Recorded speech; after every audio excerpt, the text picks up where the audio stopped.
Good evening, good night, good morning, wherever you're watching this transmission. It is I, Mike in the Night. It is a good night tonight here in Merritt, British Columbia. We're getting a little bit of rain here. I want to thank everyone for joining us tonight. Mike in the Night, the local time is 9 p.m. Pacific Standard Time. And I got a couple of guests on tonight, and we're going to kick off tonight's show. The dates today is the 26th. Well, it's the 25th for me still, but a majority of the world is in the 26th of August, 2018. I want to thank everybody for joining us tonight, and we're going to get the comments rolling, and we're going to get questions for our caller. Tonight, I have a very, very special person that's inside the real estate market, understands the real estate market, and is there for the people in the real estate market to help people or educate people when buying their first, second, or third property. And we have on the line from Sydney, Australia, Mr. Fred Hamilton. How are you, sir? Good, thanks, Mike. How are you? Oh, you know how it is. You win some, you lose some. So tell me, what's going on? Okay, before we kick it off, what do you do? So basically, I'm a buyer's advocate. Originally, I was trained as a valuer, which is, I think, what you call in America and Canada an appraiser. That's correct. So basically working for the banks when there's a deal to basically confirm the value. But then there's some things going on in that industry which basically I don't believe there's much future in that industry. So I've jumped ship, and now I basically work on behalf of purchasers to purchase properties in Sydney as well. But I actually operate pretty much all around the country. We'll buy homes in a lot of different cities for a lot of different people, investment properties and also owner-occupier properties. Okay. My question, I got a first question right off the bat. Yeah. Do you get a lot of pressure from the banks when you do an appraisal? When you go out and do an appraisal, do you get pressure from the banks asking you for it to come back at a certain number to make a deal fit? Well, it's actually not as much the banks as it is the brokers, which is basically the banks, but there's an intermediary there. And I've got some stories I could tell you, but, basically a broker doesn't get paid unless they write the loan. So until the line's on the signature's on the dotted line, there's no money coming in for them. So it's in their interest, regardless of what happens, to get it through. The other thing you see is obviously that sometimes the sellers will be at the property when you're there, and they'll do whatever they can to get you to put the number on the paper, and obviously sometimes it won't stack up. Definitely. And you just can't in good conscience put a value on it, and sometimes you do get caught in between a rock and a hard place. Yes. But I think if anyone's worth their salt, they can't go making things that are they can't go making up values out of thin air, because it's going to come back to bite you in the end. So valuers and appraisers are inherently very conservative, and I think you'll see that within reason they won't go making up imaginary numbers. Okay, so it's very important because I remember a lot of people begging the appraiser for a number or a specific number, especially if the people are defaulting. If people are defaulting and they need to cover their nuts so they can walk away free and clear. Oh, yeah, definitely. Yeah. That happens all the time, and you do see some really, really heartbreaking stories, like mortgagee in possession stories where the house has been repossessed, and it's just and it's obviously there's deadbeats out there that just don't pay their mortgage, but there's also heartbreaking stories you see where people have lost members of their family, and I'm not going to get into that, but you see everything, and I think some of the seedier stuff is. It's not all seedy, but a lot of the seedy stuff is coming from developers, where they're trying to make a sale in order to get the next stage of their development through or whatever, and they need a certain value in order to continue, and they'll just come in and they'll go, mate, you got to do this deal for me, bro. You got to do it. Yeah, I hate that, dude. I hate that's. It's crippling. It's crippling on the conscience. Yeah. Oh yeah, and in the thing is that it all comes back to the valuer in the end. If they make a value and it's not right, whether it's too high or too low, someone's always going to come looking for why that was the case, and you can get sued very easily as a valuer. Yes. It's a very litigious industry, and look, there's a lot of different things going on, but basically, I don't think valuers will exist in the way they exist, especially for residential property. It's one of those industries which is being disrupted very actively, basically by algorithmic programs and all that sort of stuff. Well, the algorithm programs will just work off basically comparables and then work off that and square footage, exactly. Right? There's so much data out there these days that they don't need valuers. They've got the regression models there. The banks have their data. They just don't need it. Yeah, it's already pre-filled for them already. All they have to do is create some sort of an app or application or software that basically triangulates an area within X amount of blocks, square footage, plus a year of construction, age of the building, and then integrity. So what a lot of banks look at is exactly what they do. What a lot of banks do is they actually look to see if the house would last the length of the mortgage. Right. So if you're going to do a 25-year amortization, so 25-year term, they have to make sure that the house will be standing after 25 years. Because a lot of homes sometimes can't last. Foundations crack. Well, the rule of thumb we use is 40 years, which also comes into depreciation. In Australia, you get tax benefits. The depreciation of the building after 40 years of structural depreciation is when you consider that the building's worth nothing. So that's our rule of thumb here. I'm not sure how it works in Canada. I think it's 30 or 35, but you never know. Anyways, anyway. Yeah. So what are you doing now? What are you doing? You jump ship. What are you doing now? Yeah. So basically, these days we have clients. We get people looking for homes in Sydney, but generally because we have a fee that we charge. Obviously, it's generally the higher end of people that come. So we're not really we're talking about some places today. It's the worst end of Sydney. We don't really go to those areas, but we buy waterfront property, things like that. Just people that want to buy a home in a certain area. If they want help negotiating on the deal, we'll do all that for them. And then the other big part of our business is investment properties. So there we haven't been buying in Sydney for investment purposes for years. We were in Wollongong, which is just a little south of Sydney, which was doing very well, but we pulled out of there about 2 years ago as well, because it's well, in my opinion, and you've been talking about it, Mike, things have already gone over the top. Way over the top. It's officially in a declining market by pretty much every metric you could find. So if for investment purposes, we wouldn't touch it. But obviously, if you're looking to live somewhere and you've got the money to spend and you want to live in this place because, you can do whatever you want when you've got $5 million. Right. There's still people that are looking for properties. But I will also typify that the section of the market in Sydney which is falling the fastest is the top end. Yes, I covered that a few weeks back, Yeah, I'm sure you've seen, well, if you've already covered it, you can go check out that video. But basically, the more expensive, the higher sector, the higher income quartile of the property, the higher value quartile of the property, the quicker the falls are in value is what we're seeing. Okay, can I ask a question? What would be considered the Beverly Hills of Sydney? The Beverly Hills is that's the super rich mansion area in LA. Right. What would there's be a couple of different places you could be, but I think the real nice places are going to be in East Sydney or just over the bridge in North Sydney.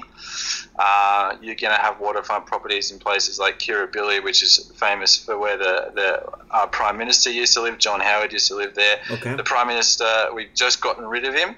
Yes, few days ago. He lived. Can you explain to us? Okay, explain to us in other English-speaking countries how that works. Yes. Explain to us. So there was some sort of a vote, and then I guess his own peers in the same party voted him out or something. Yes. Can you explain to us how that works? This is actually a really major thing for property, and anyone that's doing anything in property at the moment, what's going on. So it's definitely good to know what's going on. Basically, in Australia, we have the Liberal Party, and now the Liberal Party in Australia, obviously, in America, that's the more progressive side of politics, and I'm sure it is in Canada as well. In Australia, we call them small L Liberals, and basically it means that they are the conservative side of politics for the most part. Fiscally, very conservative. Socially, often very conservative as well, but obviously there's certain factions inside the Liberal Party which are more progressive. And so inside that party there was two factions that had formed, and one of those factions was the incumbent Prime Minister Malcolm Turnbull. He was considered closer to the centre, so he was the Prime Minister which put through the gay marriage survey, and eventually it was just recently written into law. There's a bunch of other things, but basically that not all of the Liberal Party agreed with. And he was making some policy decisions in the recent times around energy and also company taxes, which was making him very unpopular with the public. I'm not going to get political about what's going on any further than that, but basically he was tanking in the polls. So what happens? Is this like a midterm, or is this like a midterm, or is it like? No, this was a 100% impeachment within the party dispute. It wasn't even an impeachment. So sorry, I'll just take a step back. Okay. In Australia, the people do not decide the leader; they decide the party. And the party decides the leader. I didn't know that. So we have no say. Okay. Yeah, we have no say in who is the leader of our country. It's a very old, archaic system, and actually some parties in Australia have already changed the way that works, but the Liberal Party isn't one of them. So basically we have no choice in who the leader of the party is. Okay. And basically it came down to a vote of the members of Parliament, and there was a right-wing faction, or a closer to the right faction and a closer to the centre faction, and that were vying for power. And then this week, his poll numbers came in quite low, and basically that's where it all tipped off. There was a leadership spill, as they say, and I'll just also point out that this is the third or fourth one we've had in God knows how many years. We've had 7 prime ministers in 8 years. That's almost one a year, which is it's almost as bad as Italy. They've had just as many. Japan, before the current prime minister, had 10 leaders in 10 years or something crazy like that. So we're in a very unstable time. And so basically, I don't want to get too bogged down into this either, but basically what it means is that the Liberal Party is so unpopular right now because of this spill, not because of any of their policies. That's completely irrelevant. The last thing that people in Australia wanted was another change of leader. So the fact that this has happened means that people are going to walk away in droves. This is my prediction. People are going to walk away in droves. They're going to vote for the other major party, the Labor Party, the Progressive Party, or they're going to vote for fringe parties. So really far right or really far left, or just complete protest votes. You're going to see basically everyone walk away from the Liberal Party, which means most likely what's going to happen is in the next election, the next election is going to happen, if not sooner, at the very latest, probably about May next year. So maybe 6 months or so at the most before we have another change of leadership. And the problem here for property owners is that when that next leadership change comes in the election next year, the official election next year, most likely, most people are predicting the Labor Party will be the next leader of the country. And they have some interesting, I'm not going to get political again, but they have some things that they're doing. They're going to increase taxes on capital gains tax. They're going to take the capital gains tax up. They're going to basically eliminate negative gearing from property. They're also doing some other things. That's a huge reason why the housing is severely inflated, is because of this negative gearing. Yes, 100%. So basically, they've identified that, and they believe that they can fix a lot of the problems in the market by basically abolishing negative gearing for property. And look, personally, how much of a difference it'll make, it remains to be seen. I would also point out that Australia has tried to get rid of negative gearing on property in the past. They did it back in the 90s under another Labor government. They abolished negative gearing, and it lasted 3 months before it came back in because it was so unpopular. Look, whether or not negative gearing works is a good thing or not, I'm not going to get into, but there is no doubt that it definitely does add to the investment or the investor speculative investors in the market are definitely drawn there because of it. Okay. So that definitely. I did not know prices. that. I did not know that. I'm not sure if that's the same in New Zealand. In Canada, it's definitely like that in Canada. Canada, they get the party chooses one of their more, I don't know, attractive leader or more best spoken leader of the party, and that person runs for prime minister or premier or whatever they're running for, whatever position they're running for, right? So go ahead. Sorry. And the United States is the same. Well, the United States is the same thing. You could run as an independent. You could run in the party, but then there's a lot of fighting. If you saw what happened with Donald Trump, a lot of his people in his party started dropping out and stuff, and it becomes a nightmare. It becomes a nightmare. But politically, it's democracy at its best, if you want to say it that. Trying our best to be democratic as much as possible, right?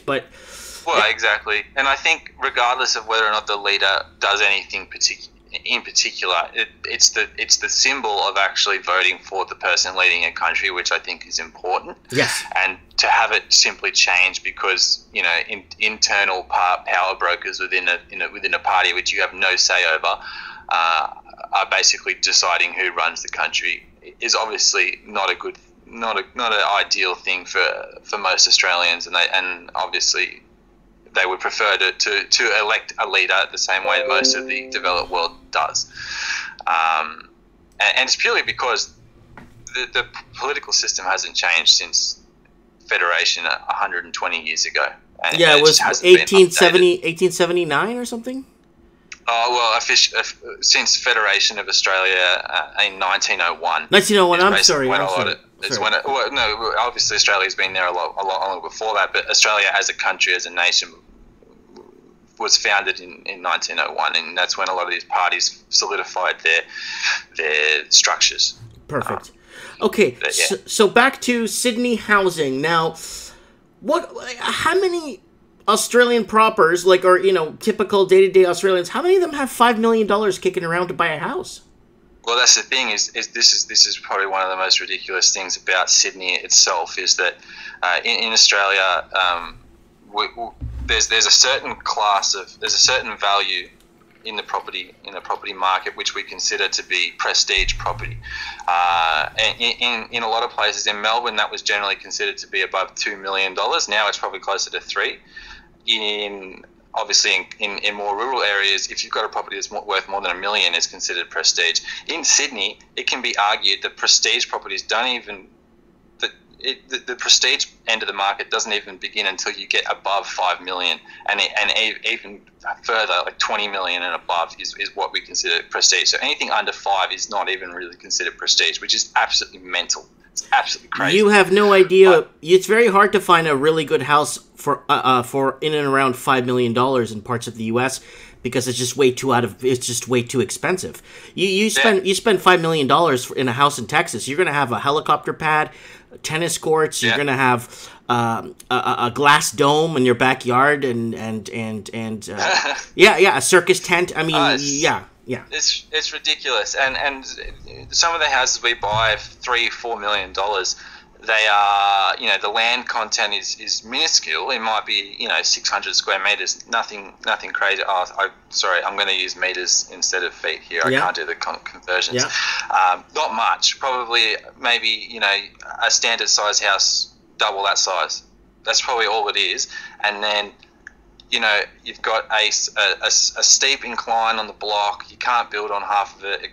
It's nothing. But because it's got water views, or because it's close to the city, or for any other reason, it's ridiculous what people will pay for it. And the argument is that if you have $5 million to spend on a house, if you have $20 million to spend on a house, do you really care how much you pay? Because you're just throwing it around, and you do whatever the hell you want. I think that's a completely different sector of the market to everyday people, and what the most of the market is not in that sector. I think even the more normal, in quotations, air quotations, normal part of the Sydney market, you're still seeing ridiculous values. For a stock standard, simple house, you're paying upwards of $2 million plus. It's ridiculous. And then for the common Australian, it's very tough. Minimum wage is $21. Okay, but here, like for example, in the city of Vancouver, minimum wage is $11.75 or $12, and the average house benchmark property starts at about $1.4 million. Right, so people need to save 96 years to put down a down payment. It's absolutely crazy. Yeah, and I'm not exactly sure how it works in Canada, but in Australia, you don't have to put a single cent down. You can do interest-only loans. And you can actually you could do 100% loan to value? No, you can do 107% loan to value, which means not only can you borrow the entire value of the home, you can also borrow the purchasing cost. So you can borrow the money from the bank to pay the government the tax on the purchase. That's how much you can borrow, as long as you have a guarantor of some kind, a parent, or whoever it might be. They are giving out loans. They're giving out loans like candy, and some of the stuff, like obviously, I see a lot of really good mortgage brokers. I also see a lot of dodgy ones. Some of the things I've heard that they do. Even friends of my friends will go in for a loan. They'll go, I need to buy this house. I want to buy this house. I need a loan. So the mortgage broker will go, okay, what sort of assets do you have? We need some sort of collateral. We need to check how much you can service. And they go, I don't really have much. I've only got X amount in savings. And the broker says, that's not enough. Mm-hmm. And then the broker will say, all right, but I know you've got that in savings, but did you also know you have $120,000 of stocks in this portfolio over here? Mm-hmm. And they just basically draw that on the page. It never existed. So whoa. So they're making up. So what they're doing is they're changing the total debt service ratio by showing stock purchases or purchases that can be liquidified. It's no. There's no stocks. It's all a lie. So they're lying about that. Holy crap! So they're not. They don't even have the stock, but they're saying they got X amount in stock. Yes. Holy 100%. Smokes! But I will point out this was a couple years ago, maybe 3 or 4 years ago, and since then there has been some cleaning up in that industry. Things have gotten a lot stricter, but that's the thing. 3 or 4 years ago, they were writing loans to anybody and everybody, and that's when you saw the major value increases. So when credit was so loose, that's when you saw these. That's when it started kicking off, and while they have reined in some of the most ridiculous stuff like that, that's a very extreme case. But it did happen. It happened to someone I knew. They're still writing any and every loan they can with little disregard to the actual serviceability of that loan. And I think there's a lot of things coming, and that's one of the major problems that we're going to run into is the credit availability. But what about like on the lender's great. The lender's there. The lender's the one that basically takes the information, pulls the credit bureau, checks, underwrites the deal, sends it to the underwriter for final approval. See, it's not the lender that approves the deal. It's the underwriter that is a little bit higher up that approves the deal. How the hell is the... And I know, and I'm going to tell you from my experience, that I could look at some of the deals that were put together back in the past, and I could tell you that this will fall apart in 6 months, or this guy's eating off this guy is eating off his credit cards. Why are the underwriters putting so much garbage on the books there? They have a new establishment in Australia. What's the new establishment that was formed like not even a year ago that's going through all the books and making companies or banks pay back some of the mortgages? Oh, yes, the Royal Commission. Well, we can get to that, but I'll quickly answer what you just said then. Yeah. I'm not exactly familiar with how the internal underwriting goes on at the bank, but what I've heard is that basically they're incentivized, the underwriters are incentivized, and one of their key performance indicators is to write the largest volume of loans possible. The dollar value of the loans is what's important.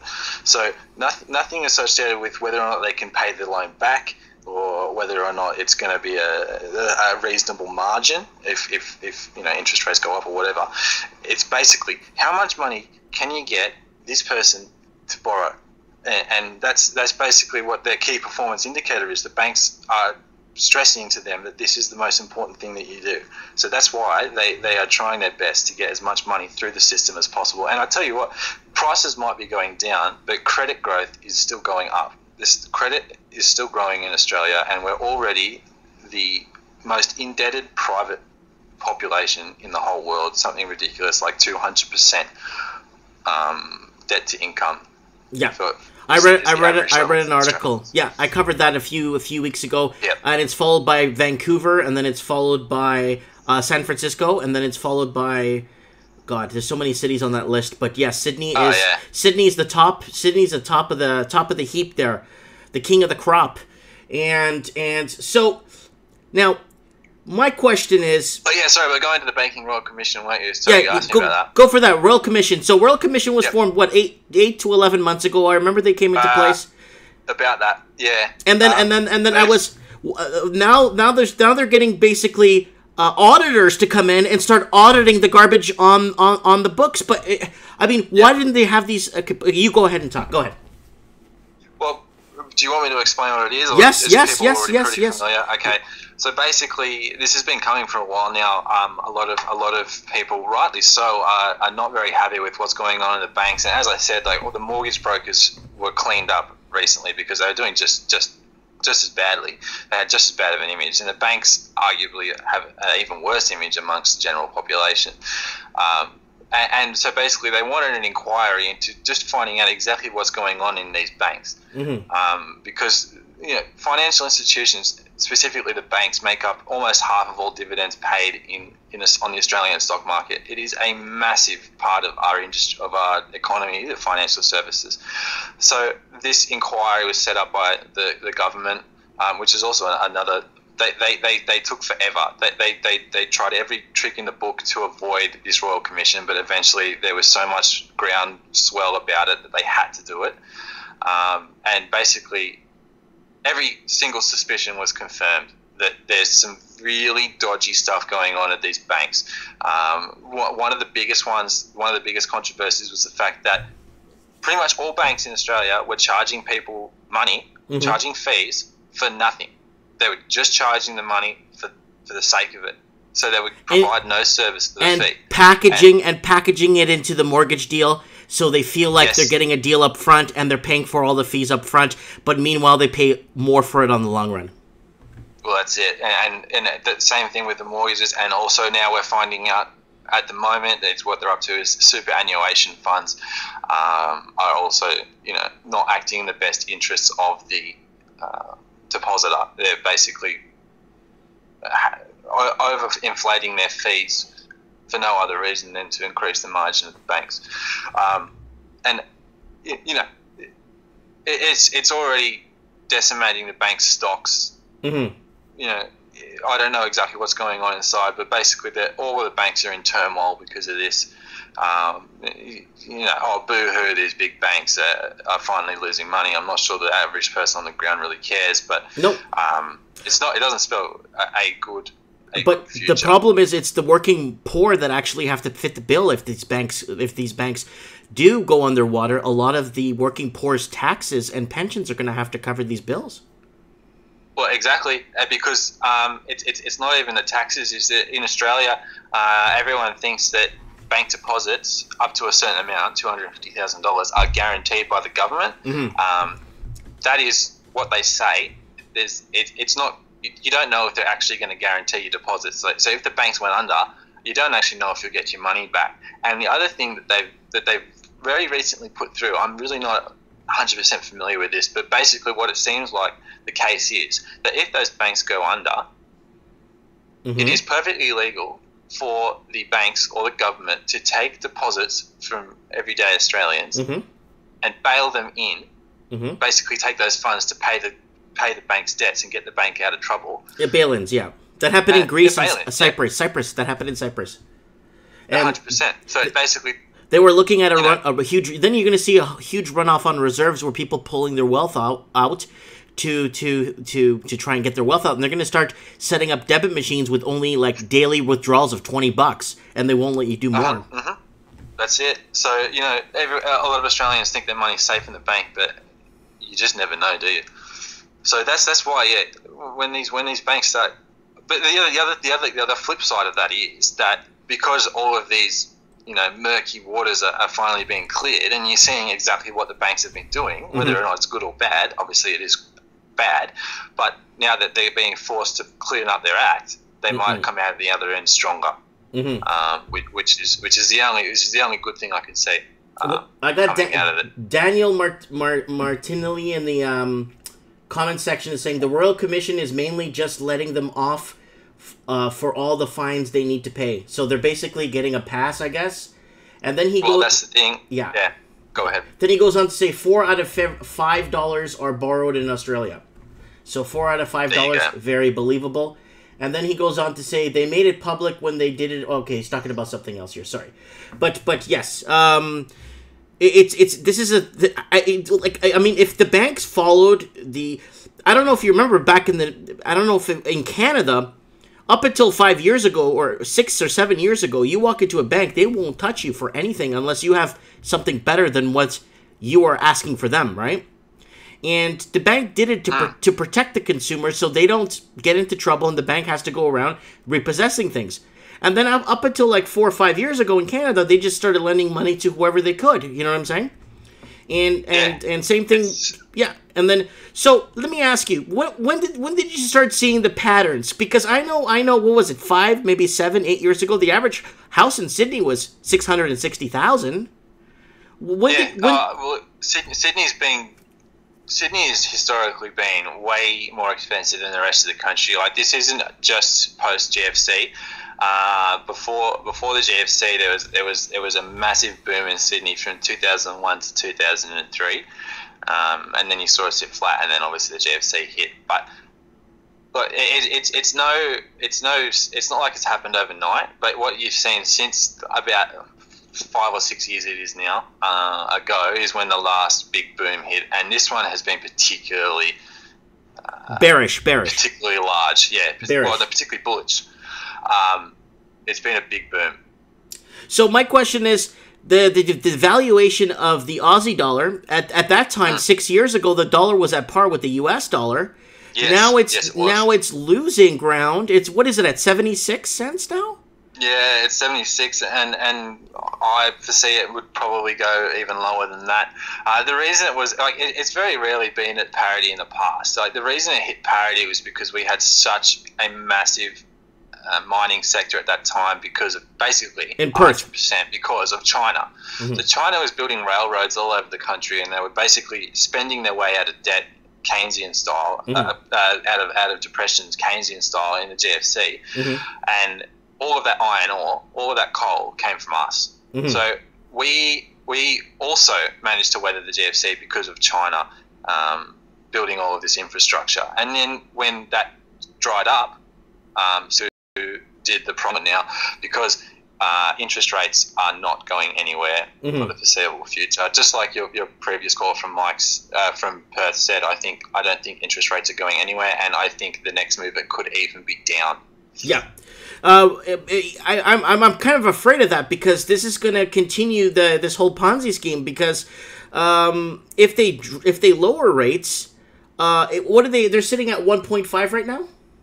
Yep, 1.5%. The lowest they've been for God knows how long. Historically. I don't think they've ever been lower. Yeah, they've been like that for quite a while now. That's the official cash rate. So the official cash rate from the Reserve Bank is 1.5, but you have seen interest rates that the banks are charging have gone up. Well, they have to. Years. Well, because they got to pay it back. Yeah. The bank has to borrow it, right? 100%. And funding costs now, you're seeing interest rates rise all around the world. You're seeing the bank bill swap rate has been stubbornly high for a while now, which means that basically the banks are forced to raise their funds rate, their interest rate. So that is obviously going to put pressure on the interest rate to go up, regardless of what the Reserve Bank does. However, I have heard some rumours. They're only rumours, so don't quote me on this. But I have heard that the banks are just about to lower the standard variable rate to about 3.6%. And the reason they're doing that is because all of the banks are scrambling for high quality owner-occupier purchases, because basically. But what do they do with the bad deals? What do they do with the bad debt right now? That's the thing. They're trying to make their books look better, and they're doing all they can to capture the owner-occupier side of the market, because for so long they've been dealing with the investor side, which is obviously a lot of shady deals right now with the interest-only loans They did so many of those in the last 5 years. Now they're trying to make their books look a lot better. They're jumping all over each other for the owner-occupier side of the market, and in order to do that, they are cutting their rates. So this is another reason why I think you're actually going to see interest rates move down instead of up. Wow, that's scary. That's very scary. Especially, you got like you said, the owner-occupiers are the ones that are going to, I guess, field the next or progress to the next level when it comes to the banking. Well, exactly. Yeah. So this is the next. Sorry, Mike. Yeah. If you look at the trends over the last maybe 6 months in Australia, you'll see that investor loans have fallen off a cliff. Investor sentiment and in actual investor loans have basically exited the market, and that happened because there were some regulation changes late last year. But the thing that has happened and the thing that's taken the place of the investors is first home buyers. So people that are just getting their foot onto the ladder in Australia. Loans given to first home buyers have shot up, and there's a couple of different reasons for that. The government is giving them subsidies so that they're getting tax concessions, and the government will flat out just give you money if you buy a new house. They'll give you, it depends on the state you're in, but they'll give you 20-30 grand. Maybe not 30. First buyer's home loan. We did that in Toronto. They did that in Vancouver. First time homer. Yeah, they did that like 2.5 years ago in Vancouver. First time home buyer's loan, and it's interest free for the first 5 years. So exactly. Yeah, it didn't turn out too well. Well, exactly, and that's pushing up the prices in the lower end of the market. But the thing is that you're getting all these people, all these first home buyers, leveraging themselves up to the hilt, 10, 12 times their income, because they think it's a good deal. And look, they're not paying tax and they're getting free money from the government. It probably is a good deal, and it probably was a good deal. And if they're going above loan to value, they're screwed.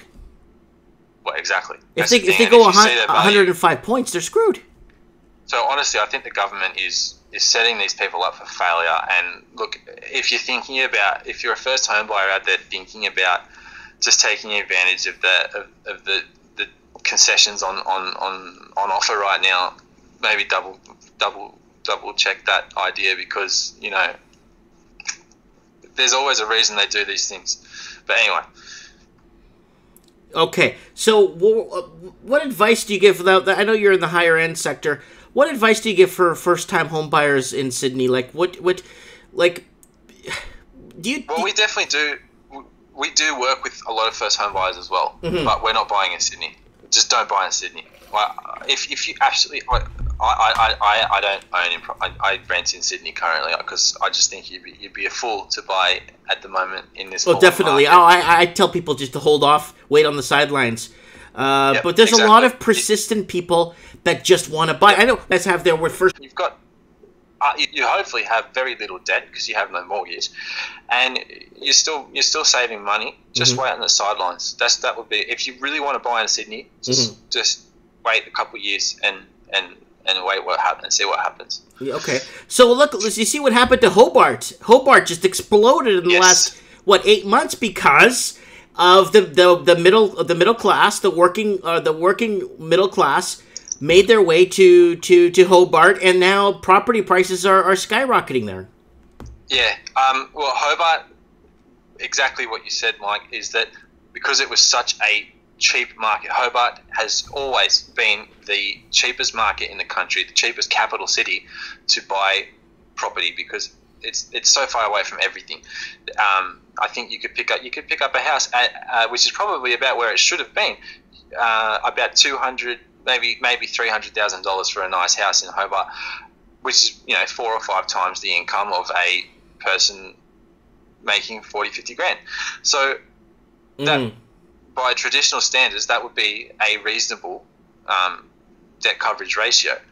So, but you're seeing ridiculous price growth there for a couple of different reasons. One is because the properties were so cheap.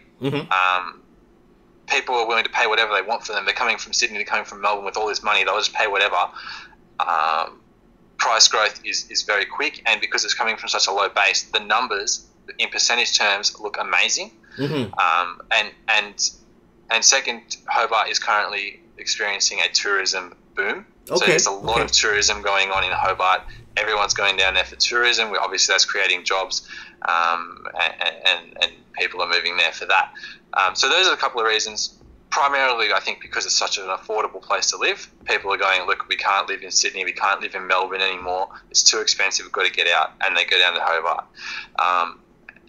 But the problem is that now Hobart is no longer the cheapest capital city in Australia. It is arguably just as unaffordable as other places around the country, especially in rental terms. I think there's a couple of different links I could send you, but Hobart, rental affordability has vanished from Hobart. You cannot, it's just as unaffordable as the mainland now to rent in Hobart, and prices have gone up. They've gone up a ridiculous amount in a short time in Hobart. But if you look over a longer period of time in Hobart, you can see that there are periods about 20 years ago now where Hobart had just as explosive growth. They shot up in growth, but then it just sat flat for decades after that. So it's a real boom and bust sort of place, Hobart, and I think the tourism boom, while it is going on right now, tourism is obviously a discretionary spend. People only go on holidays. People only consume tourism when they've got the money, and I think you'll find as wage growth in Australia remains flat, people are gonna, and people have so much debt, they've got less and less to spend on holidays to Hobart, so you never know how much longer that'll last either. Yeah. So look, Hobart has been doing well in the past. Yes, it's currently still very strong, but I will be very careful about investing in such a small market like that, because it's so volatile. Okay, so I got an article in front of me here saying, and it's about rentals in the inner city of Sydney. Now, this is nuts. I actually want to read this. Yep. New research has revealed one-bedroom units are now the only property families on a typical income of about $94,000 a year can still afford within the inner city. 94 large. Oh, my God. Yep.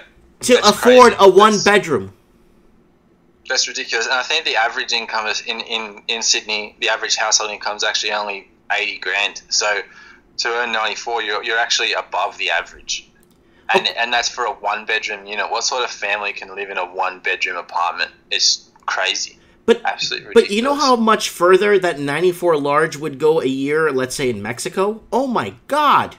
Well, you don't even have to go to Mexico. You could go to some country town in Australia, and you'd live like a king. Yeah, but you need to make the 94 large a year. That's the thing in those smaller towns. Well, so, That's it.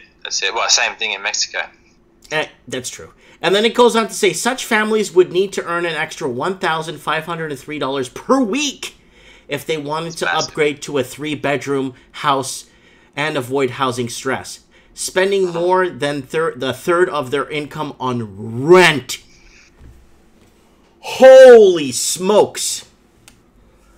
That's a lot of cake. That's a lot of cake, man. It's ridiculous. And $1,500 a week is a mortgage. Oh, $1,500 a week. That's like six large per month.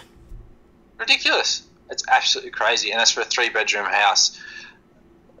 And I'm sure a 3-bedroom house is not going to be the duck's guts. It's going to be a pretty average house. Yeah, it's not like you're living in Hollywood Hills or Beverly Hills. It's no, and you've got a photo there. It's very stock standard, basic stuff. And I just saw one of the suburb names there, Macquarie Fields. Mm-hmm. That's probably one of the worst suburbs in the entire city. Really? So it's like Harlem or something? Macquarie Fields is famous for one reason, is because they had a massive riot there about 20 years ago. Wow. Because it's primarily a large proportion of Macquarie Fields, which is it's probably about an hour and a half at best away from the CBD. So it's a very long way out. It is a large proportion of Macquarie Fields is comprised of public housing. Okay. So people, public renters renting from the government. Okay. So obviously not the best demographics, and it is absolutely feral. But it's so expensive. There's no reason to live there. Hey?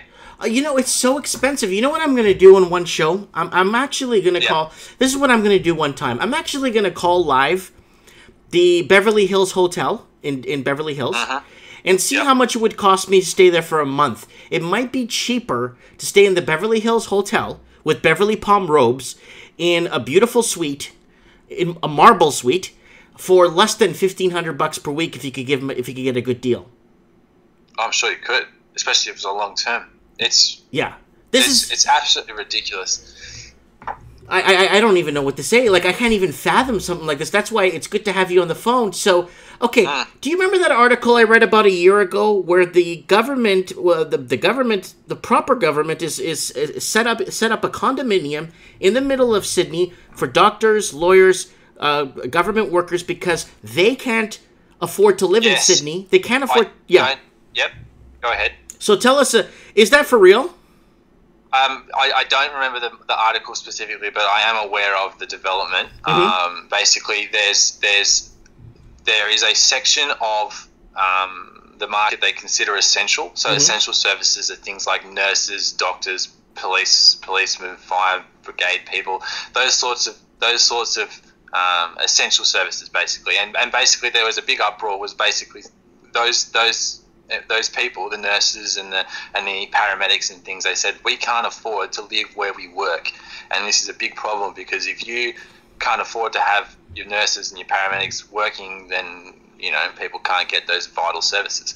So basically the government came in and they introduced a scheme in New South Wales. It's called the affordable housing. Actually, you've got to be very particular about the phrasing, because there's a couple of different schemes in the city which mean different things. But basically what it means is the government will subsidise the rent of the particular vocation so that they can afford to live where they work. And the insidious, it's not insidious, but the interesting thing about the scheme is that developers basically were allowed to build bigger developments with more units inside them, as long as they committed to providing a certain section of that to vital services, like, as affordable housing, such as nurses. That's a good thing. Well, it is, and it's interesting that they've done that. But I mean, it's great because it creates more housing stock. But also, you can say that, you know, you've got 1,000 people living here, when basically maybe only 500 should be living here. And okay. There's not enough capacity in infrastructure. Like Sydney, I'll tell you right now, Sydney has some of the worst traffic in the nation, if not the world. Like, we have some massive traffic jams down here. It is ridiculous, especially considering how much space we have to have these crazy traffic jams. And I think that maybe overdevelopment in certain. Yes, overdevelopment, congestion, and the infrastructure can't support it. Plain and simple. There's too many bodies, and too many people. Everybody wants a car, and the infrastructure does not support. What, in your opinion, what is the infrastructure supportive for the city of Sydney? Like, the city of Vancouver could only support maybe 800,000 people, but there's 2 million people there. What do you think the infrastructure of Sydney? What do you think the population cap should be? Oh, that is a good question, particularly because right now there are some major infrastructure projects going on in Sydney. We have a couple major highways being built, and we also have a new metro line being built through the city.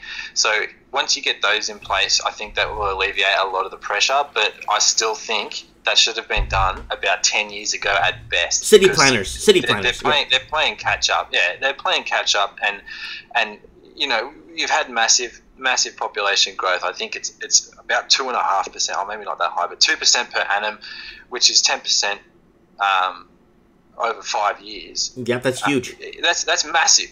You know, so it's 5 million now.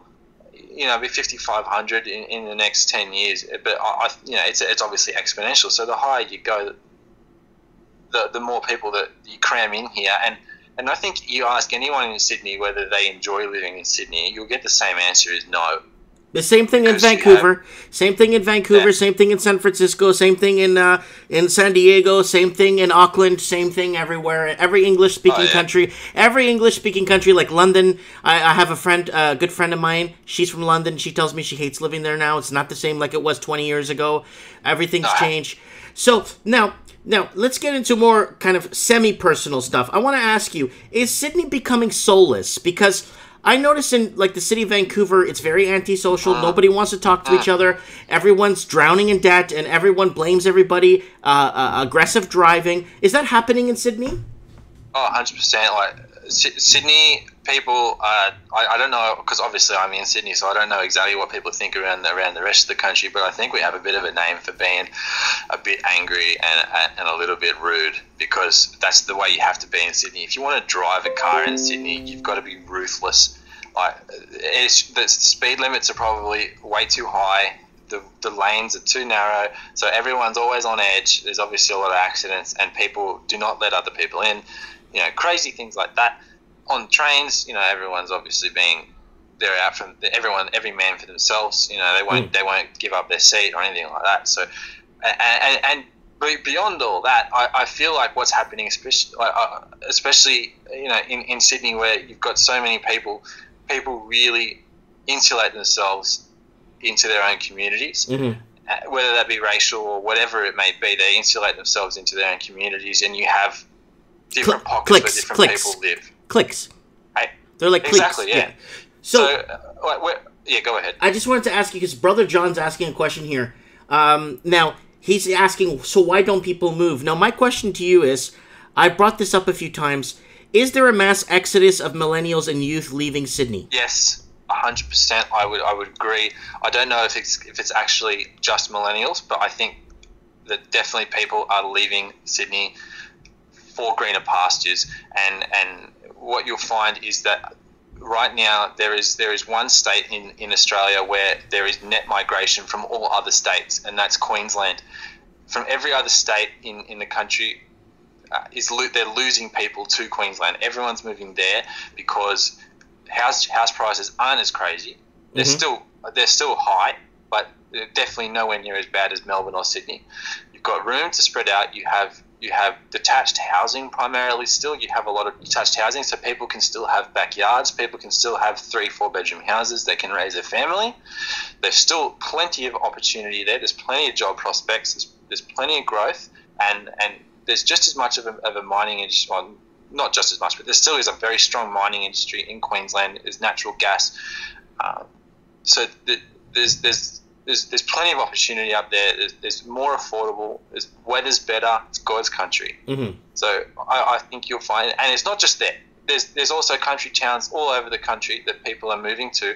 Because I see this. I go to these country towns quite regularly, and I talk to the agents there, and I ask them, you know, who bought this house? What sort of buyers are you seeing coming in here? And they say, we see so many people coming from Melbourne, coming from Sydney.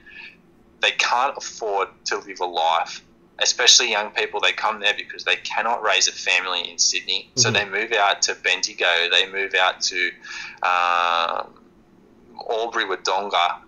They move out to all of these very remote places. You know, it's going to take you 5 hours to get anywhere from Albury-Wodonga. It's crazy. But, you know... Is it affecting the housing markets in those areas? Because I live in the city of Merritt. I live 3 hours from the city of Vancouver. And we only have a population of 10,000, and our nearest city is about an hour away. It's called Kamloops. But myself, I'm one of these people that is affecting the housing market here, and 7 out of the 10 people in my cul-de-sac are from the city of Vancouver. Well, there you go. You know, and I think that's definitely happening, probably purely because Australia has a smaller population. I don't think it's as pronounced, but you're definitely seeing a increase in values in these places because of Southerners. Because if you've got a house in Sydney that was worth $2.5 million, you sell that, you got $2.5 million sitting in your back pocket. You go down to Albury-Wodonga, you don't care what it costs. You know, and sorry, Albury-Wodonga is still quite a large place. There's much smaller towns around than that. There's Goulburn, which is still very close to major cities. There's 30,000 people there.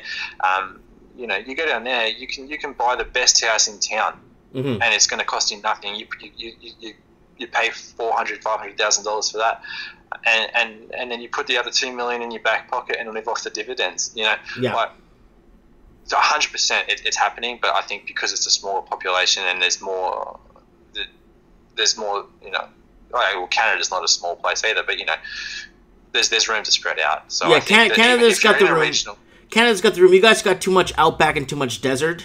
So dry arid areas. We have a lot of like mountains and pine trees and fresh water and you know, it's a little bit different, but we have a lot of crown land we can build on. We don't. Well, exactly. We can't even unlock that land, and then a lot of it is native owned. Yeah, so same we with us. So it's really tough to expand as much as we want to expand. It's very tough to expand. So yeah. So is there anything? We're coming up to the hour. Is there anything at all you need to tell us? Well, look, basically, if you're thinking about buying in Sydney or Melbourne, if you're listening to this show, I'm sure you're already convinced that it's a bad idea, but I would just like to say, yeah, it is a very bad idea. And I think if you're expecting things to bounce back anytime soon, it's also probably not going to happen. I think we're seeing a perfect storm in Australian property. We've got a lot of different factors aligning at the same time. Yeah. And they're all spelling bad news for property. Oh. So, like, it's a perfect storm. I call it the perfect storm. That's it. I think that's the best way to pronounce it, to describe it is a perfect storm. So stay clear of Sydney, stay clear of Melbourne. If you can afford to move out to a country town and still have a job, you know, and I think Mike here is a great example of a way to create your own job, because that's the way to do it. Wagons West. That's it, Wagons West. That's how it's happened for years before. How do you think those little towns got started in the first place? Someone had to go out there at some point. There's definitely no jobs out there when they went out there.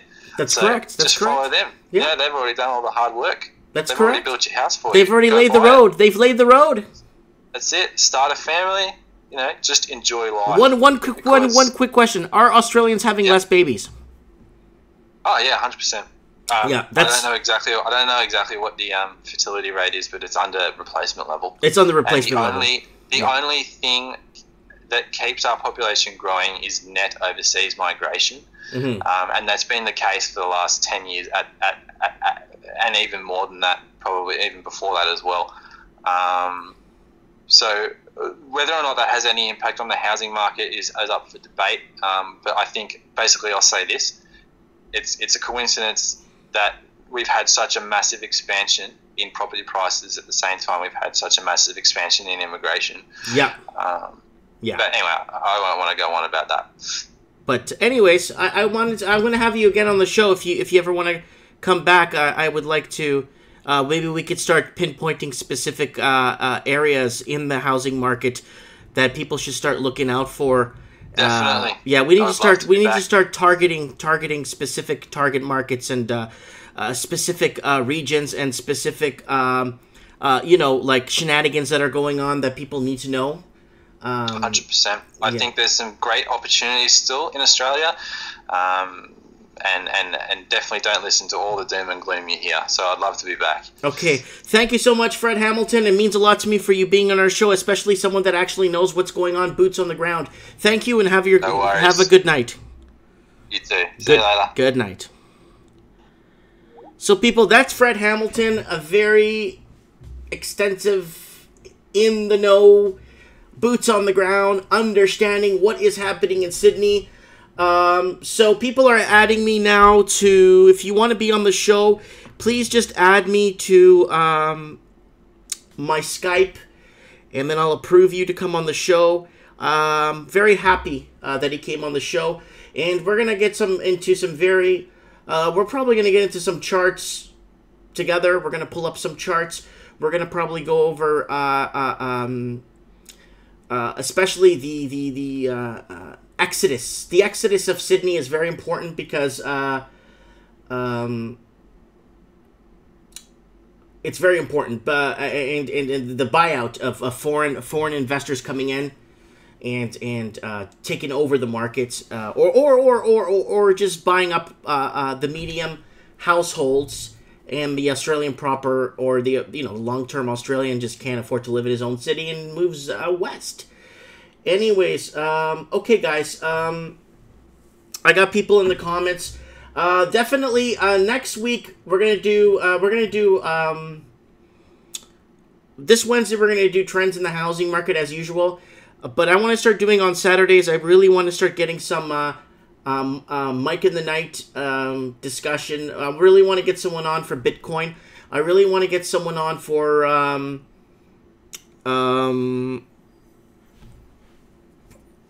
other things that are happening, right? So the replayability on the show is enormous. I'm getting anywhere from 1,000 to 3,000 views within a week of replay of the Mike in the Night show and trends in the housing market. So we are growing thanks to you guys. But there's Waptek. Waptek is Waptek. He's got several channels now. He keeps getting shut down. And I want to get Waptek on. He's really good at understanding what's happening in Fukushima. He's a really good debunker on a lot of things. And no, he is not a conspiracy theorist. He actually uses facts, graphs, and understands angles and everything. So I really want to get Waptek on the show. He's in the comments right now, guys. Please check out his channel. He's been shut down, I don't know, like 8 times in the last year. And he keeps coming back with a vengeance. He's got a good train of thought, right? And I've learned a lot from him when it comes to understanding certain things. I want him on the show next week. I'm going to dedicate an entire show to Waptek for you guys. Maybe we cover a bit of Fukushima. Maybe we could cover a bit of nuclear fallout. I was very scared of nuclear fallout for the longest time. Am I in a good zone? Then he explained it to me, made a video for me. He's good. He's good at that. And he kind of addressed it, and I kind of looked at the scientific part of it, like what he usually does. And he gets to the point, and he's really good. I want to get this guy on the show. So I'll get Waptek on. I want to dedicate an entire show for him next Saturday, with Mike in the Night. But there's also Trends in the Housing Market on Wednesday.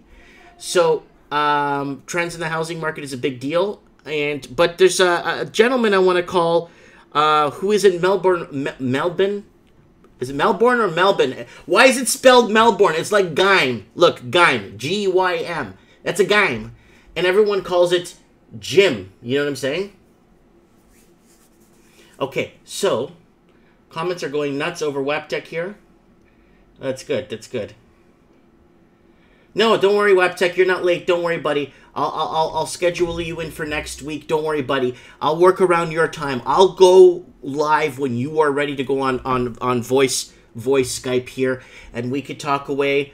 I'll give you a few topics that we could talk. I really want to talk about nuclear fallout importance. I want to talk about saber rattling. You talked about saber rattling between foreign buyers and houses, buying houses, and preventing saber rattling from people in the government, in the Chinese government. You discussed what's happening with Fukushima. I know you discussed a couple of other very interesting topics. I know you're covering the whole thing that happened in Las Vegas, and I kind of want to. I don't want my channel flagged because you're too close to the truth. And every time Waptek gets too close to the truth, they just shut his channel down. They don't even give him a strike. They just close him down. And okay, so it's pronounced Melbourne. Okay. Okay. All right, let's call my man here, Stephen Thomas. I hope he's still there. He's in Melbourne, so I want to see what he's got to say.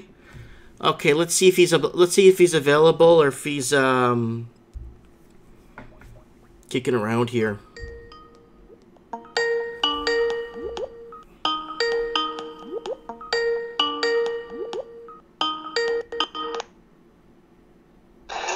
Hello? Hi, is this Steven? Hi, how are you? I'm doing good. How are you, my brother? Can you hear me? Yeah, I can hear you perfectly. How are you? Yeah, so I can hear you too. I'm in a coffee shop at the moment, just to let you know, here in Melbourne, Australia. Okay. But we can still talk. Okay, so what's going on there in Melbourne? Basically, what's happening is there's a lot of talk at the moment that finance is being restricted for refinance. Right.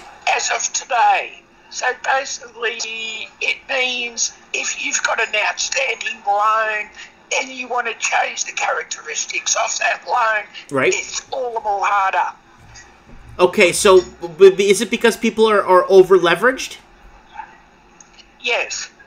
So people are over leveraged, and the banks are making it. I guess with the stress testing that's happening now, it's making it tougher.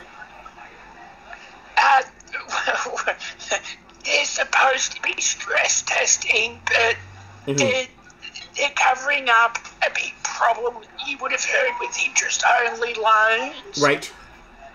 So, because there's something like $360 billion of interest-only loans that are due to be maturing in the next 3 years here in Australia, and a lot of those are in Melbourne and Sydney. Oh, Christ. That's a big deal because that's a huge chunk of the market.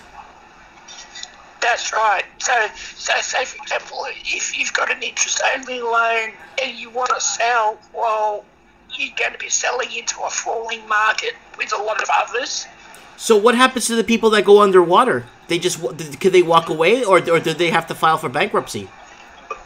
Well, this is the $64,000 question, because we have hardship laws here in Australia where if you're in hardship, you have to sing out to the bank. It's under the obligation of not the lender but the borrower to do that. So you've got to speak up. Wow. That's a big deal. That's a huge deal because, I mean, that could follow you. It is. That could follow you around for life. Correct, because remember we have here what's called non-recourse loans, which the whole debt can follow you around until it's all paid off in full. Wow. So can't you go insolvent? Can't you file for bankruptcy? You can, but bankruptcy, if you go to bankruptcy stage, it is following you forever and a day. Say, for example, some jobs, if you're a bankrupt, you can't subscribe to that job or participate in that career. Wow. So you're limiting your income by going bankrupt. Wow. That is like So this is a massive problem here. That is a big deal. This is a very big deal because do you feel that a lot of people were swindled into these mortgages? Yes. As I said earlier, the easiest way to deal with this is to sing out for help as soon as you possibly need it, because if you wait too long, what will happen is you can't do anything and you'll go down this path that we've just been speaking about. Wow. This is a wake-up call for a lot of people that got in at the wrong time. Yeah. And I should also add, I'm also an accountant and financial planner, so I say this all the time. Yeah. And how many times, so in your opinion, how many deals or how many people do you see ready to fall apart at a moment's notice? Like, do you see a lot of them? Or is it 1 in 5? Is it 1 in 20? How many bad deals are out there, you know? Not interest only, but I know there's a lot of bad deals on the books. How many people do you see that they're going to be defaulting soon? It really depends on which suburb you go to. Like, a lot of the demographics where the younger ones have mortgages that they can't afford because their incomes are too low.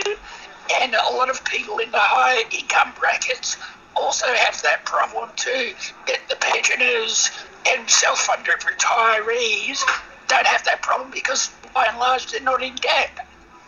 Wow. But a lot of these people that went into these interest-only mortgages had the faith of the bank or believed in the bank that they were going to do the best thing for them, right? Yes.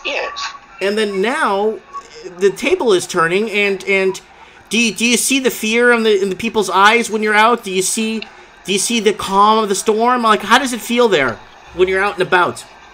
It's very, what you might call, tense. Tense? Tense in the word that people are not too sure which way to go next in a lot of ways. But as I said earlier, if you do something about it sooner rather than later, you should be okay. So if you're looking at anywhere from, I think it's 26.9% or 26.1 to 31.7% are unable to pay their loans back. percentage of people who can't pay their loans, will, as I said, will vary from suburb to suburb.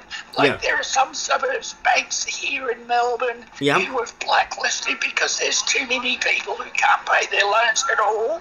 What happens to those debts? Do they get repackaged? What happens to this debt now when it can't be serviced? What does the bank do to it? They have to go through the hardship provisions here in Australia, which is federal law under the Banking Act, and they have to be gradually helped in that way. Otherwise, they have to sell, or in the last possible case scenario, when everything else has been tried and nothing else can be done, they go bankrupt. Wow. This is, we're gonna keep on the pulse with this. I want to have you one day when you're home and you got some, like when you're not occupied at a coffee shop.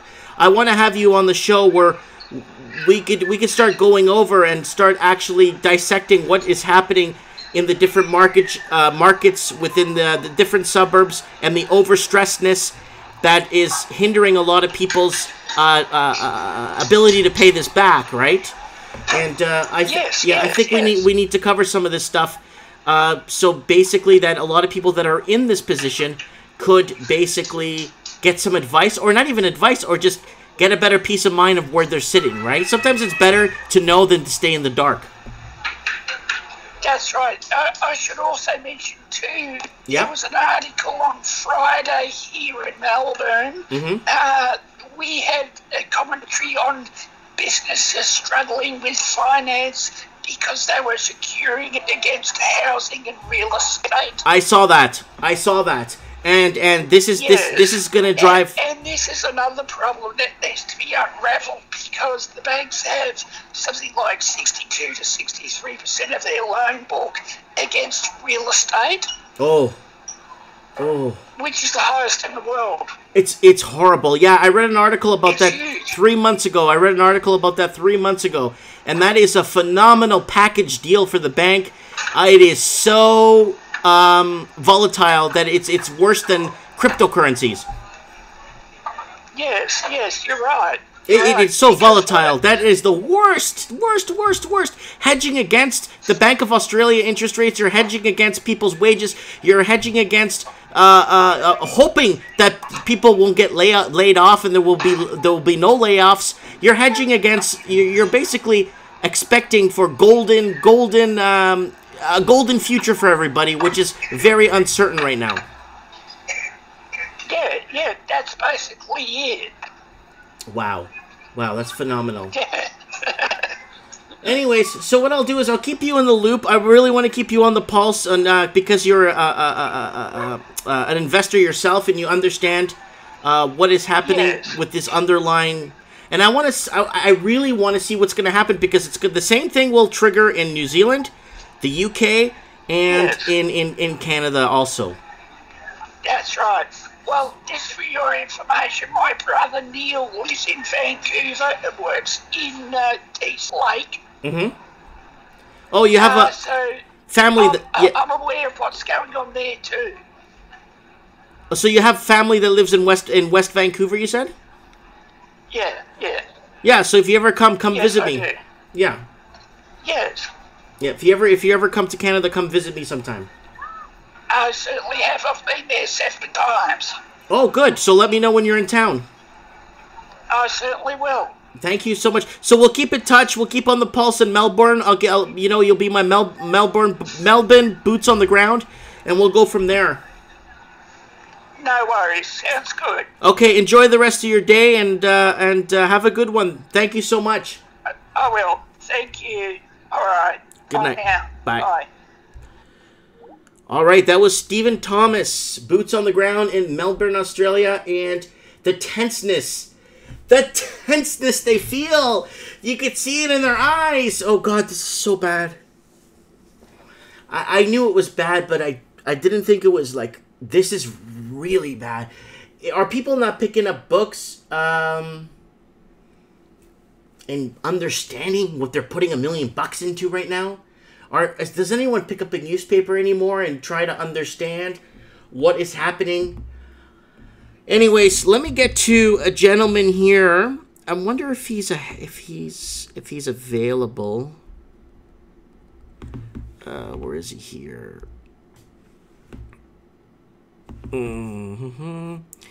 Yeah, okay, here we go. Let's see if he's available. This is a gentleman that is... Let's see if he's available. This is a really good caller. Let's see if we get him on the...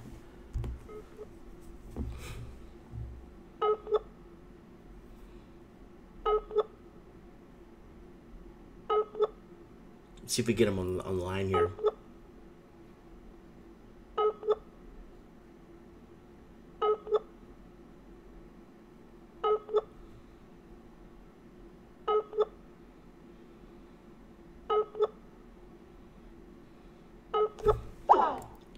Okay, he's not online.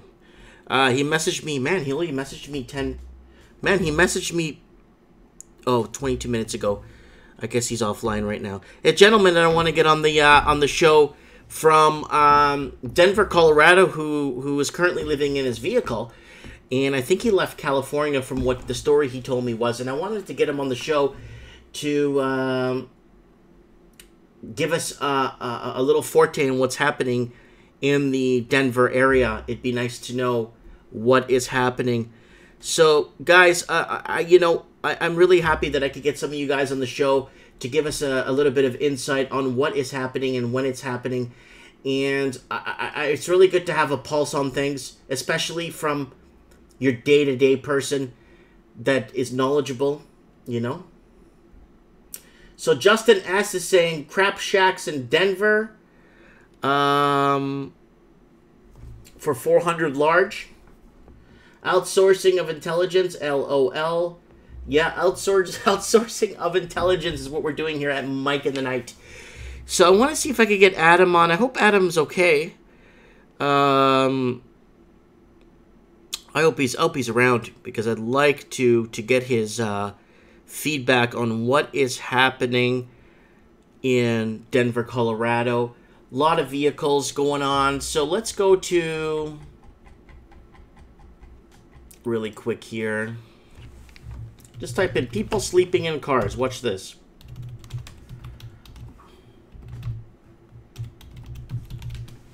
Oh, in California. Well, okay. So this is from... Let's go to news. This is becoming a big deal, especially in California.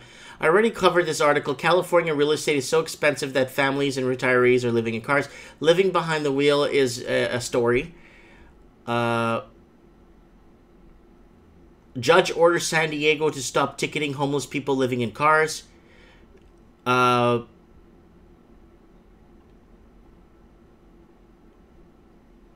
and strangers join in search for missing on something else.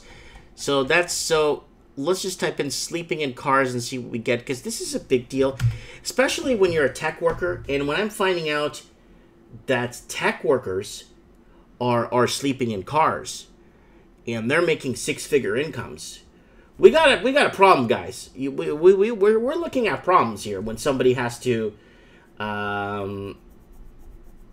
sleep in a car when they got a six-figure income. Okay, America's big cities are increasingly home to people living in their cars. This is phenomenal. Judge orders. Okay, we got that. More Americans are forced to reside in their vehicles.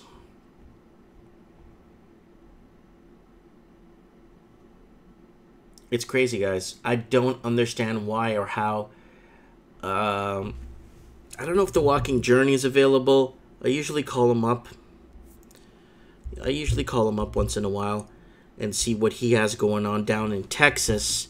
Let's see if I could get him on right now. I don't know if he's available, guys. He might be working. But I'll see if I could get him on the show tonight, too. Because he's been wanting to come on the show for... He was on the show last week, but he wants to come on and talk about what is happening. I got a couple of friends here I want to get on the show, actually. I know one of the head creators of that shooting game, that first-person shooting game. Daniel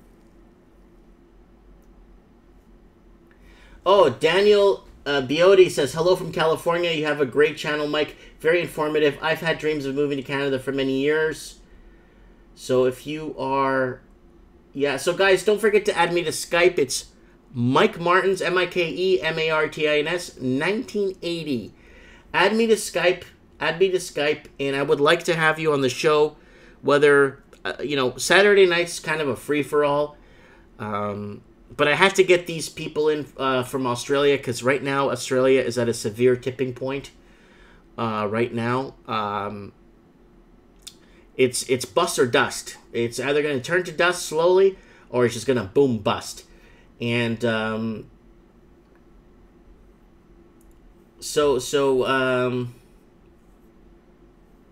Brother John saying, check out the YT Inspiring Nomad. He earns 6 figures and chooses to live in a car. He is single and doesn't want the attachments. No. I'm not saying these people are. I'm saying these people are have no choice but to live in a car, even though they're making these really good incomes.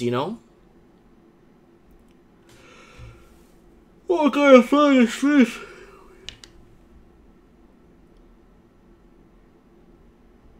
Wow, even cars getting, people getting attacked while sleeping in cars. Wow.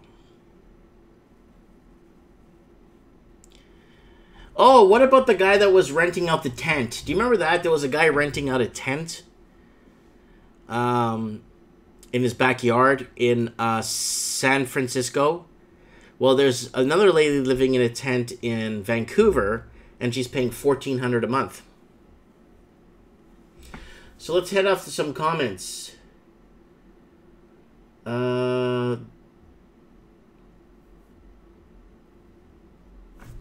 a link here. I'm going to show it. I don't know why they block links. I don't mind people. So Daniel's saying lots of people just say it will go back up again. No, the housing won't go back up again because the affordability levels are shot in the foot. Affordability levels are long gone, guys. So that's you could forget that, you know what I'm saying? So let's call our buddy back in Denver one more time and see if he's available or online. I would like to talk to him and find out what is happening there in Denver, Colorado, where a lot of Californians moved to because it was too expensive. So a lot of people moved to Denver, Phoenix, in the state of Arizona. A lot of people moved to Nevada. Nevada is in a lot of trouble right now with the amount of people moving into Nevada right now. Let me see if I could find our friend here. Hopefully he's available. And no, he's not online right now. Damn it. He is not online right now. Okay. Too bad. I really wanted to know what he thought. Okay, so got some good guests on the show tonight. I'm kind of happy for that. And I'm just send him a text message here and see if he's free. Kind of late in the show. I kind of feel bad. But next week I really want to get Waptech on. I really want to get him on. He's I don't know. He just knows what he's talking about. And there's not a lot of people on this damn YouTube that know what the hell they're talking about, including myself. I could put myself in that bracket too. But I try to get discussion happening is what I'm trying to do, right? So I got Peter saying we got a new Prime Minister. Yeah, that was already discussed today. And then I mainly regret the unemployment and being treated like a criminal for having so many degrees. That's good to know. Daniel, you should come on the show.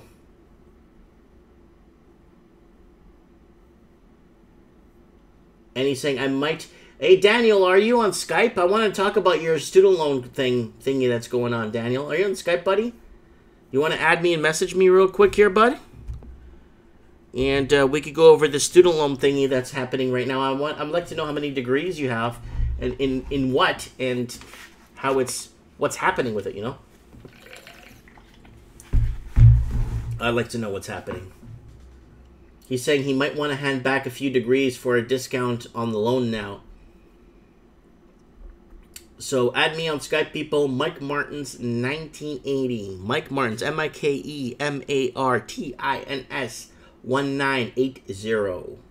And no, that's not my year of birth. I was born in 78. I did 1980 because I was in a dating site almost 7 years ago. And I didn't want to seem too old, you know what I'm saying? So I wanted to, shave off 2 years. I could kind of pass 2 years younger, because I'm 40 now, So hopefully Daniel will get back, hopefully Daniel will come back. Okay, sorry, looking after a buddy, maybe when my wife isn't working. No big deal. Yeah, so, yeah, if you got student loan debt and stuff, I'd like to have you on the show too and find out what's going on. If these degrees are paying off for you guys. And yeah, so yeah, I already got, so I got 2 good callers in today, guys, for Mike in the Night. Next week, guys, tune in. Oh, I got someone asking my opinion from Happy Jess. Mike, in your opinion, do you think the cost of housing in regional areas will fall in price the same percentage as capital cities, or not so much of a fall? You know what? Outside the cities, they're going to drop, but not as much. No, definitely not as much as the capital cities. Because the capital cities, in my opinion, are like 70-80% overpriced. I'm not exaggerating, and I'm being very conservative when I'm saying 70-80% overpriced. So the ones outside the city, you're going to see a drop of anywhere from 7 to maybe 15%. So hopefully a lot of people that did buy outside the city did put a good down payment down to weather or hedge against any crashing or dips in the pricing. The more you put down on your property, the better it is, and the more you could hedge against. You know what I'm saying? So,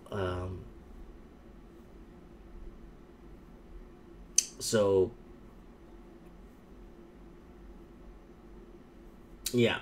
So, Anon's here. In the news this week, they said the banks are going to crack down on people using their home loans as ATMs. Oh, it's about time. Oh, Anon, where are you, man? Add me to Skype. Mike Martin's 1980. Mike Martin's 1980. I had so much debt in student loans, I almost fled to Mexico. Yo, Daniel, add me to Skype, buddy. I want to have you on the show. Daniel, B-O-D-O-I, Bedoy. Daniel, add me, man. I gotta hear this story, man. I gotta know how far you are from Mexico, man. Yep. So, yep, that's the deal, guys. So it looks like the show is winding down a bit early. I wanted to go for 2 hours. So Dave the Wave, I gotta have him on. I gotta have Dave the Wave. You gotta come on too, buddy. You're talking about Bitcoin 1,000,000% all the time. And you just quoted saying the only thing you should use your home loan at the moment for is to buy Bitcoin. So I need Dave the Wave to kind of tell us what is happening in his opinion with Bitcoin. And then Nia Nino says, if a $2 million house drops 50 points, that's 1 mil. If a 300 drops 50 points, that's 150K.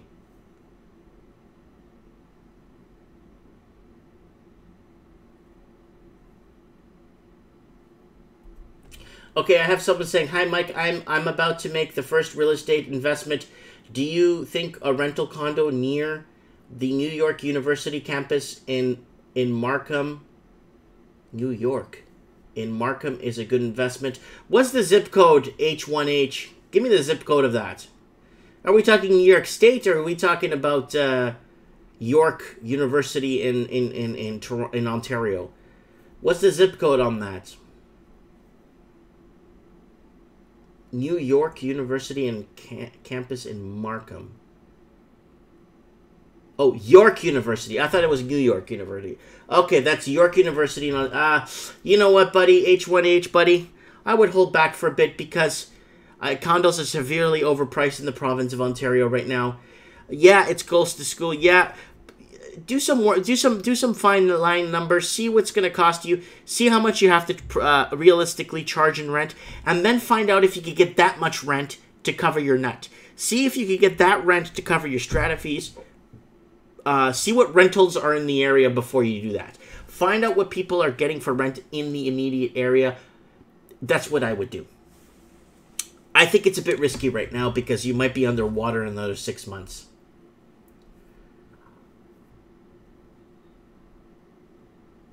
Oh, 5-hour drive to Mexico. Make money on the American side, live like a king on the Mexican side. I'm going to do a whole show about that because I have a friend that lives in Tijuana, but he works in the U.S. and he goes every day across the border by foot. Yeah, so me and Nino says, if you can make money to cover the mortgage, strata, get in. But don't put yourself in a negative position. Because once you're in a negative position, you start to pay $200, $300, $400 out of pocket. It's an absolute nightmare. I think Denver hit its peak. I want to wait 3 years to see what happens. Oh yeah, for sure. All those cities that got a temporary price changes or price increases because of a lot of Californians migrating out of the state, outer-migrating into other states, has caused this big bubble in all other states. So, you know, wait around until the time is right.